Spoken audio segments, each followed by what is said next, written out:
you, the person that's taking the question, are assuming she's on her period and assuming that she's iron deficient. That's where they trick you. If you're bringing your own information, that's what gets you to the wrong answer. I know it's weird because you want to bring knowledge, but make sure you're using that knowledge with the question step. If you're bringing in too much information about the patient, that's where you can get messed up. Aim to get your score before residency programs.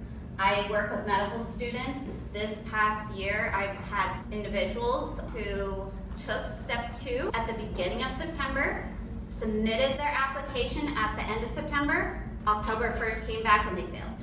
They already submitted their application, so now it's a resubmit. So that was a challenge. So make sure you try to get your exam score before you submit the program. I also had individuals who applied and received it the day before submissions were due. They didn't submit it. Now it's okay. They don't have another submission.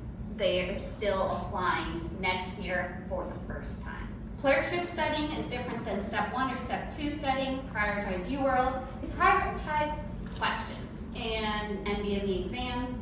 Take exam at least a month before residency so you have your score back. And if you fail, it will be okay. Reach out to other people. There are a lot of us that are open about our failures or our challenges. Thank you so much for coming. You are in Step 2 Mastery, so if you don't want to be here for Step 2, Step 1 is next door. My name is Stephanie Mutz. I'm a psychiatry resident. Neneyo Mate-Kole, I'm a third-year resident. My name is Kenichi. I'm a fourth-year medical student at UIC in Peoria. So going through the outline, we're going to start by just giving a bigger introduction to our individual journeys. We're then going to talk about the difference between studying during clerkships versus in Step 1 versus studying for Step 2. We're then going to give tips to answering questions. I actually have a UWorld Step 2 question. Thank you so much to one of my med students in my neurology clerkship. Then we're going to talk about when to schedule your Step 2 exam and what happens if you fail and what does it look like. I was born in Connecticut, but I grew up on Long Island, New York. We specifically did all my elementary school, middle school, high school there. Went to school in Buffalo for 4 years, my undergraduate studies, and then I took a year off. I worked as a medical scribe, took a gap year, applied, got into University of Buffalo for med school, spent 4 years there. I was in limbo between doing family medicine and PM&R, but after multiple rotations, PM&R was my choice. Did an away rotation at Rochester, and that confirmed it for me. For PM&R, you have to match it to an advanced and then a prelim. I ended up doing my prelim at Howard University Hospital in DC, and then I came out here to Chicago. I'm here until 2026, and this is my first time in the Midwest. I'm always East Coast. I had no idea about Chicago. I just knew it was second to New York. Honestly, I know what you guys are going through right now, the whole Step 2 debacle. I went through it too, so hopefully this panel I can tell you about my experience going through it to help you guys when you take the exam. You can be way better prepared than I was. That's me. As you can tell, I'm not the best at checking my email. I'm Kenichi. I'm originally from the south suburbs of Chicago. I went to the University of Alabama for undergrad, studied chemistry and Spanish. I'm currently at the Peoria campus for medical school. I'm in the application cycle right now in interviews for internal medicine. I'm looking forward to coming back to the Midwest for residency. Also getting my master's in public health. That's definitely one of my huge passions. Yeah, super excited to be here. Please ask any questions. We're just here to help. Glad you're all here.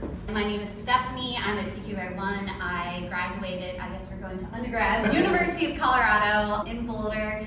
Took 2 gap years. My husband and I both went to Rush, right next door. I took a gap year between my second year and my third year medical school. During that gap year, I failed Step 1, not once, twice. I was able to pass it the third time with disability accommodations to increase my grade time, so I like saying that because I didn't even know that disability accommodations existed.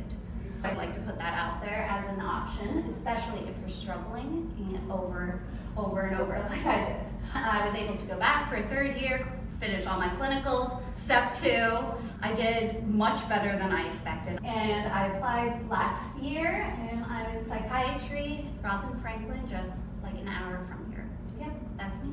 Oh, yes. Amazing. So let's talk about studying during clerkships, during dedicated.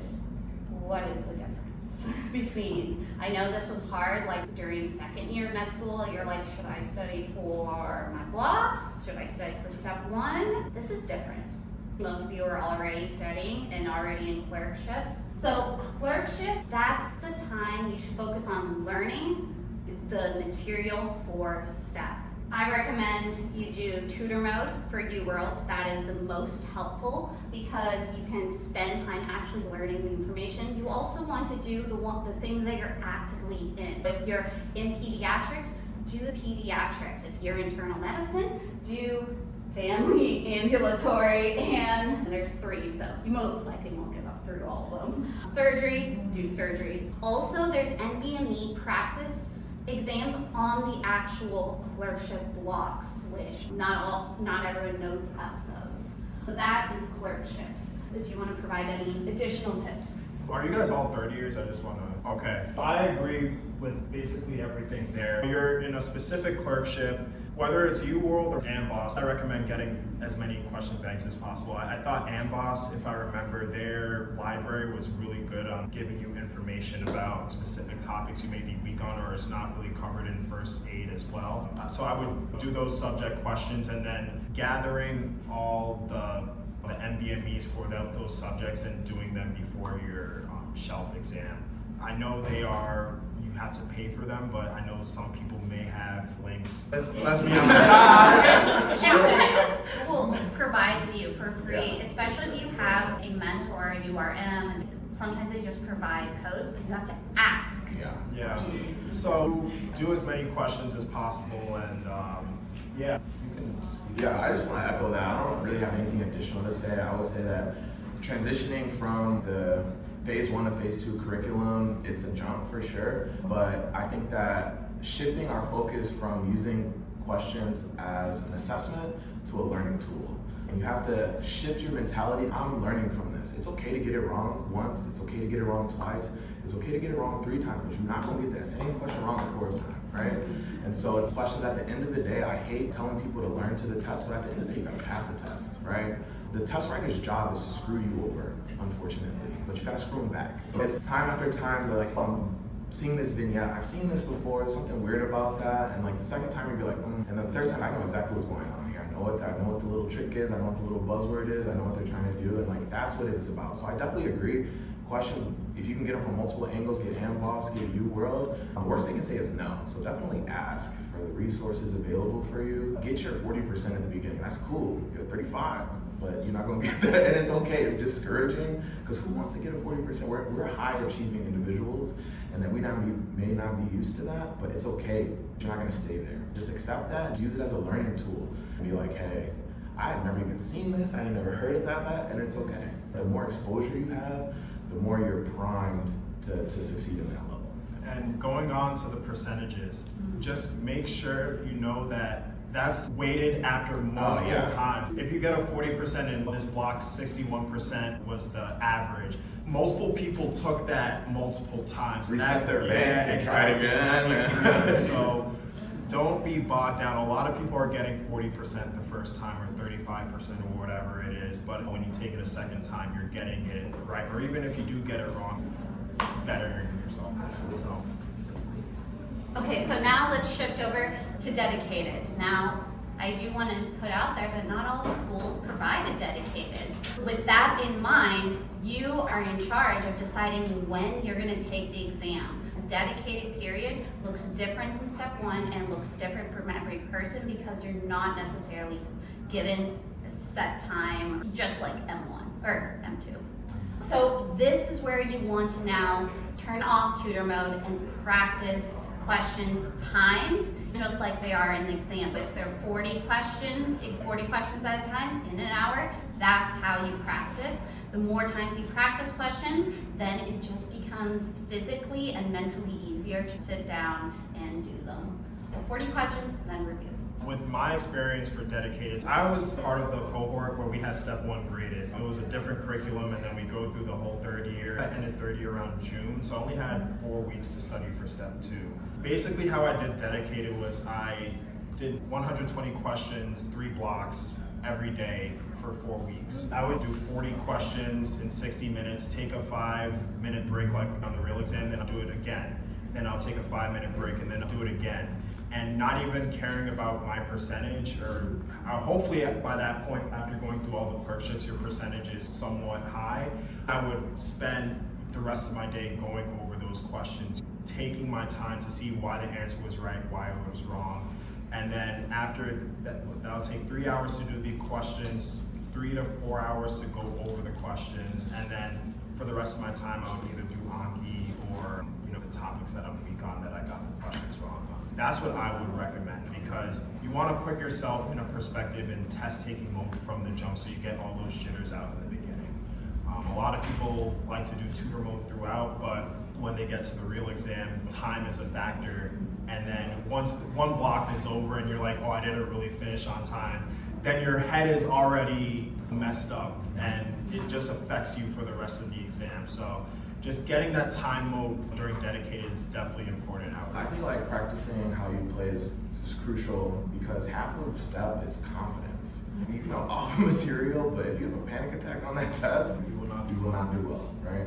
Being prepared to sit down and take a grueling 9-hour exam, crazy to even ask somebody to do that, but nonetheless, this is what we have to do, right? The thing that's gonna prepare you the best for dedicated is killing your clerkship. Actively engage yourself in the clerkship, actively engage yourself in the material, study as hard as you can on that clerkship to do so, build yourself a foundation.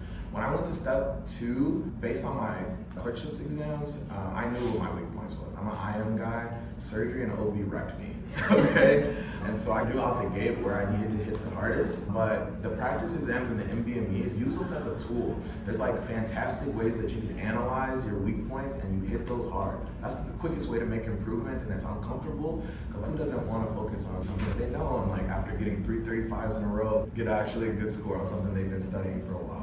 But if you actually want to make that growth in the quickest way possible, hit the things that stress you out, freak you out the most. That's definitely a grind, definitely a journey. Y'all got this. Shelf exam, they'll tell you the percentile that you're in. So you know when you go into dedicated what your weak point is. For the 120 questions, I'll do 80 of everything mixed. And then the last 40, I'll be like, oh, the weak points, I'll do 40 questions of that. Yeah. Just so that I'm emphasizing that more during the dedicated period and get your reps. So I will also recommend that I've heard of some students who their institution doesn't have shelf exams. I don't know if anybody that's the case, but I definitely recommend that you at least prepare like you have a shelf all the time, because waiting until that point, oh, it's okay now, just study for Step 2. No. This test is a bear, right? Just Step 1 is there's nothing standardized about standardized tests. That's a whole other talk that we can get into and be here for a while, but it's a game. You gotta play by the game in order to beat it. So. I like that you said the 120, because I did that similarly. I did either 80s or 120s a day, and then spent the time reviewing the afternoon. I like that. Something I forgot to mention earlier, Step 2, because it's an additional question, it's I think 9 sections. Yeah. Instead of Step 1 is 8 sections. So now you're spending an additional hour sitting there testing. So how it normally works, if you get any types of break accommodations or testing, they automatically send it to 2 days of testing, which I thought was extremely nice, because then you are doing 4 sections in 5 sections. Much better, even if you just do extended break time so you can eat and relax and walk to the bathroom. Alrighty, that's nice. And you think about it, Step 3 does it over 2 days. So it's not a new thing, it's something they do, something to think about. I should have put this probably earlier. We already talked about different study tools. I always say UWorld is in my opinion, UWorld is the best because it's closest to NBME. There are obviously so many. AMBOSS is amazing for getting information while you're on your clerkships, amazing information. And there's even a little toggle that you can do like Neneyo mode to impress your residents and attendings. Boards and Beyond was helpful, NBME, free 120. We talked about the UWorld practice exams.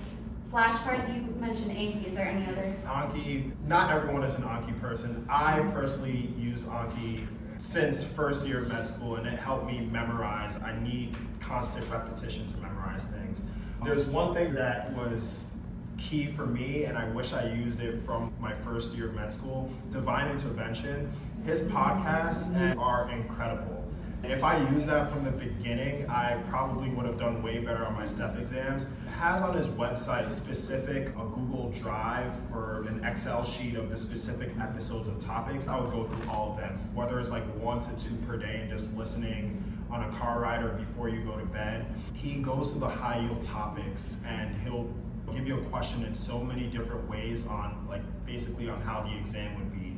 And if you go through those episode lists specifically for Step 2, I think you'll be golden. And even he has shelf review videos that are like about 2.5 hours long. Go through that in the beginning of your clerkship and then at the end of your clerkship. And again, it'll do you wonders on test day. So yeah, I would recommend that. Yeah, and Divine also has a free 120. After you take your free 120, they don't give you the answers or the breakdown. He actually goes through those and don't watch it before. But yeah, I didn't really use too many external resources for Step 2. Definitely questions with my bulk, and then Divine intervention. I always needed something composite to wrap everything, just get my mind about all the things that were really high yields. I usually just type into YouTube high yield blank whatever review kind of thing, just to get some overarching, because I be in the weeds and overwhelmed with what is going on here. I watched like 6 different shelf reviews for OB because it just didn't stick for me. But yeah, something to reinforce the questions, whether it's Anki or it's video or whatever, just pull it all together. And don't resource overload. There's Yeah, so many. yeah, There's there's so. I think UWorld and AMBOSS. If you can use both of those question banks, cool. If one, definitely have to use one of those. I use Boards and Beyond just because it's very efficient, quick. You get their information right there. It's all high yield. And Anki, I don't think that's a resource, but it's like a tool for flashcards. And then Divine Intervention. Those were my 3 go-tos on a daily basis. I would also do your incorrects if possible. Power through those, because those are your weak points, right? If you have the additional time, there's a lot of questions, especially like the IM surgery questions. If you can get through them, power through them, and do your incorrects. And that's when you're going through your shelf prep. You go through those shelf questions, and a week and a half before, go through all those incorrects before you take that shelf exam to make sure those topics that I got wrong, I'm solidified on them before test day. Yeah. Let's get to test taking strategy. Now, obviously, there's so many ways you can take a test, a question. You can answer a question. I know. I'm saying it's a little tiny. Don't worry about the words. Let's worry about how we answer a question. That way, no matter what, you'll be able to answer it. There are 3 different ways you can answer a question. 1, you can look at questions first. 2, you can look at the question, which every single test question ends with a question. Or you can start with the 3rd. Is there any other way? This is just my brain, the only way is. Okay, so there's really, I would just need an idea. Raise your hand if you start with looking at questioning. The A, B, C, D, E. Does anyone? It's okay if you do. When I was in Step 1, I did this a lot. Does anyone start with the end? Oh, okay, a lot more. Okay, you guys are experts, okay. A lot of people just start with the question. Make sure it is the most helpful to start with the question, because if you see this, you might start tricking your brain into thinking that one of them are the answers. You really want to, sometimes you need to actually cover the answers so you don't trick yourself. You don't want to crime in this situation. Anything with that?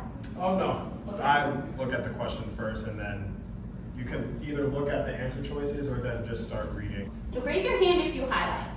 Okay, good. Highly recommend it. How I like to do it, I like to do the age and if it's a female or male, because that is, I like to think these questions, they're not gonna trick you in the sense, these are the most general. This is not real world. I think that's the big thing. You are spending all your time in clerkships in the real world. Questions are not real world. This is stereotypes, this is general. That's the mindset you have to be. A teenager and a female teenager. I like to highlight that to remind me. I like to highlight if there's any vitals that stick out. 16-year-old girl, she had lost consciousness for 20 minutes.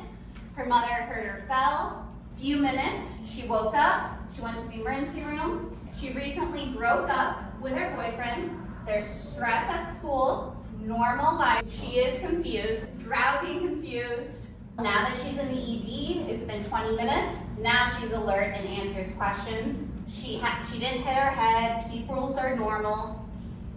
Glucose is normal. What does she have? Which of the following? A, elevated acetaminophen level. Why would it be that? Overdose. Orthostatic hypotension, like syncope. There were like different words that I'm hearing. All among those. Anemia or anemic. And D, tongue laceration. We know what anemic is, but what does tongue laceration mean? Seizure. Based off of a 16-year-old girl, she was unconscious, confused, but she's been stressed, she broke up with her boyfriend, and now she's okay, all vitals are normal. Raise your hand if you think she overdosed. Raise your hand if you think it's orthostatic hypotension, that she fainted. What about anemia? Is she anemic? Raise your hand if it's tongue laceration. Tongue laceration, why? Can anyone tell me what stood out to you? Yeah, go ahead. Yes, when she woke up, she was confused. That doesn't happen in acetaminophen. If she OD'd, she would have been asleep and stayed asleep. And you don't really pass out from acetaminophen overdose. You get really sick. Orthostatic hypotension, you faint. What would be different signs of if she just fainted? Blood pressure or heart rate. Blood pressure. What about the heart rate? It would probably be higher. Maybe this is internal medicine, I don't know. There will be no post-ictal period, so the confusion, you come back right away. That's the key. Yeah. Anemia, I put that one in. UWorld didn't put that in. I didn't like UWorld C, so I removed it. But I did anemia. What was I trying to trick you with? Does anyone know? Low iron, female. She could be on her period. However, there's a reason I put this in. You, the person that's taking the question, are assuming she's on her period and assuming that she's iron deficient. That's where they trick you.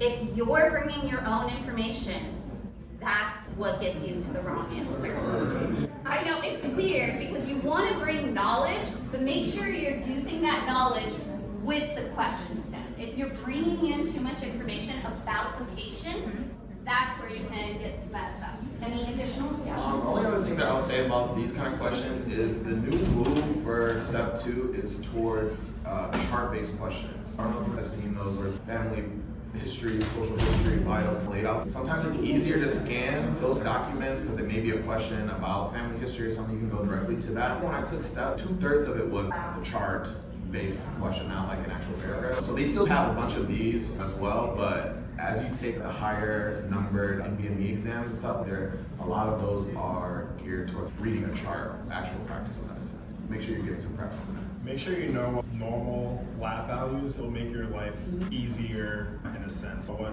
looks like an abnormal sodium or what looks like an abnormal creatinine or hemoglobin. So I'll put you in perspective on, hey, this is going on, what do I have to do next? And the UWorld explanations are really good, but if sometimes that's a lot of information to hone in on. If you can at the very least get the objective part at the bottom where they summarize everything, make sure you take that away and move on. Okay, timing. I told you we would get to timing. Pretty much everyone takes it after Step 1. Some people do Step 1 and Step 2. Some students are, if you're a DO student, are any of you a DO? No. Sometimes your school highly recommends or requires you take both COMLEX and Step 2. I've worked with med students who that's the case, or the specific specialty you're in requires or highly chooses one over the other, so make sure you look at that. If you're doing accommodations, make sure it takes 60 days to hear back, so you're at least applying at least 2 months. And then aim, this is where I really want to talk about. Aim to get your score before residency programs. I work with medical students. This past year, I've had 3 individuals who applied. Well, actually, I had a mix. I had people that took Step 2 at the beginning of September, submitted their application at the end of September. October 1st came back and they failed. They already submitted their application, so now it's a resubmit. So that was a challenge. So make sure you try not to get that. Try to get your exam score before you submit the programs, which is like September 24th. I also had individuals who applied and received it the day before submissions were due. They didn't submit it. Now it's okay. They don't have another submission. They are still applying next year for the first time. Go ahead. So if you fail, you can't go through with the cycle? Good question. That is a very good question. That is school dependent. Some schools are like, no, you have to take leave of absence. Some schools say you can take it again, take it immediately. You might find out the score in a month or two, because remember, it still takes 2 to 4 weeks. And then you notify the residency programs, hey, I've now passed. So that is an option. Some specialties, they see that fail and they will not interview you. Even if you do reach out, they might have already filled all their interview slots. So that is something to think about. But that is a good point. I did have also a student who did submit, are trying, they're in that battle right now of, do I take a leave of absence? Do I take my step 2 right away? There are always options, but just, I like to say that, just know you're not alone. I know Vicky's gonna do a phenomenal talk later on about failure. And so I like to state that you're not alone if you fail. It's part of the process. It'll be okay, retake when ready, and you just plan that you might be applying to residency cycle, but not necessarily. But yeah, go in and you can go ahead. I'm just gonna put the dates up. Yeah, it's school dependent. You also have to graduate before you become a doctor. That's also, it's not only applying, you have to graduate. So some schools put in a hard cap saying, hey, you have to have your step 2 score by December 30th. If you don't have it in by then, you're not gonna graduate, hence you're not gonna do residency the following year. For all this, I would look at the third one, the sub-I and electives, and why you should have your score in at a specific time.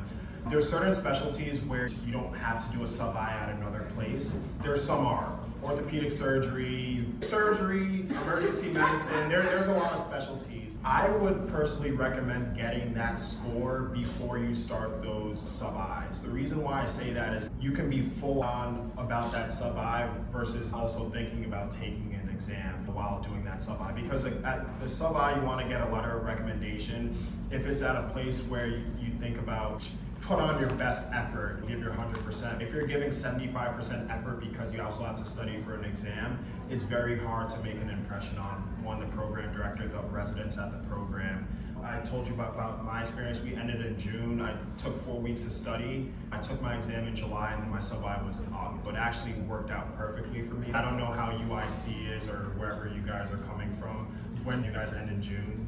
Like you're April. So you guys have time to study, so that's good. So yeah, I would take as much time up until, I would say, end of June, July to study for that exam. Take it before that time and then you'll be able to do your sub-Is. Mine went to April and we have a month for elective time where I could have either done elective. I decided to, what I did is the end of clerkships happened. I took a month to focus on my letters of rec and to do something I enjoy, get my mind outside of studying, really relax. I did pediatric, psych, peds, electives, got my letters of rec, and did 6 weeks of studying the following month, and then did my sub-Is.